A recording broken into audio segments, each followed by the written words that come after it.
Merhabalar, Araf suresi 14. ayetteyiz. Hazreti Adem'e secde etmeyen, Allah'a haşa kafa tutacak kadar kibirle ifade eden şeytanın kovulduğu ve bu kovulmanın arkasından da Allah'tan bir mühlet istediği ayetler. Evet, Allah'tan bir mühlet istiyor şeytan. Niçin istiyor bu mühleti? İnsanları doğru yoldan saptırmak için ve onlara önlerinden, arkalarından, sağlarından ve sollarından yaklaşabilmek için. Allah da bu mühleti veriyor. Çünkü imtihan sırrımız da aslında burada.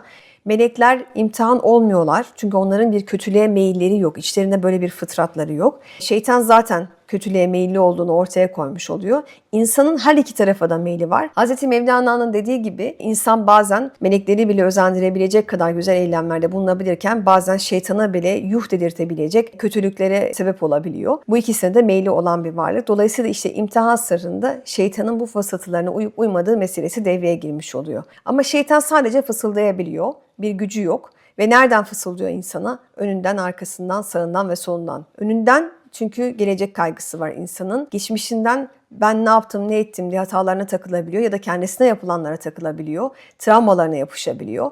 Sağından, iyi taraflarından, meziyetlerinden ya da tam tersine solundan yaklaşarak onu ümitsizliğe, karamsarlığa ve bu karamsarlığın ittiği de haşa Allah'ın emirleri zor geldikçe düştüğü karamsarlıktan onu kurtarmak için de inkara ve isyana sürükleyebiliyor. Şeytan kovulmasının aslında suçunu bile haşa Allah'a yıkmaya çalışıyor ve ne diyor? Sen beni yolumdan saptırttın diyor. Sen bana Adem'e secde et dediğin için ve ben de etmediğim için bu benim başıma geldi diye aslında onu suçlamış oluyor bir nevi haşa. Bizim bugün gaslighting diye psikolojide karşılaştığımız yani kendi eylemlerinin sorumluluğunu almayıp hep başkalarını suçlayan, hep ettirgen fiiller kullanan, o bana öyle yaptığı için ben aslında böyle davrandım. Hatta karşısındaki insana sen bana söylettin, sen bana yaptırdın, ben böyle bir insan değilim aslında diye savunma cümleleri kuran insanı hatırlatıyor. Eylemlerin sorumluluğunu üzerine almayan, mükellefiyet algısı tam oturmamış, seçiminin bedellerini ödemeye hazır olmayan bir insandan bahsediyoruz. İnsan bunu şeytana karşı da kullanıyor ve bizzat Kur'an-ı Kerim'de İsra suresi, İbrahim suresi gibi farklı yerlerde geçtiği üzere eylemlerinin ahirette hesaba çekildiğinde eylemlerinin sorumluluğunu şeytana yıkmaya çalışıyor. Ve diyor ki bana bunu şeytan yaptırdı. Ama tam tersine şeytan orada diyor ki